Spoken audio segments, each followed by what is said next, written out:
আজকের গল্পটি শুনে আপনি আপনার চোখ থেকে পানি ফেলতে বাধ্য হবেন। তো আশা করি গল্পটি শুনে আপনাদের অনেক ভালো লাগবে। তো পুরো গল্পটি শুনুন। আমার পাশের বাসার একটা মেয়ে, নাম মিম, আর আমার নাম ইমু। মিম আর আমি দুইজনেই খুব ভালো বন্ধু, বলতে পারেন একজন আরেকজনকে ছাড়া চলে না। হঠাৎ করে একদিন আমি মিমকে মজা করতে করতে বললাম, মিম, আই লাভ ইউ। ও বলে, শোন ইমন, আমি তোকে ভালোবাসতে পারবো না, তুই শুধু আমার বন্ধু। এই কথা বলেই চলে গেল, আটকাতে পারলাম না। এভাবেই দিন যেতে লাগলো, কিন্তু মিম তো আমাকে ভালোবাসে না। কি যে করি। বলতে বলতে মিমের ফোন। ওই ইমন, কি করছো? তোর কথাই ভাবছিলাম মিম। চুপ থাক, খাইছস?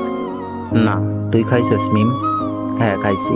তুই এখনই খেয়ে নে, আর মাঠে তাড়াতাড়ি আয়।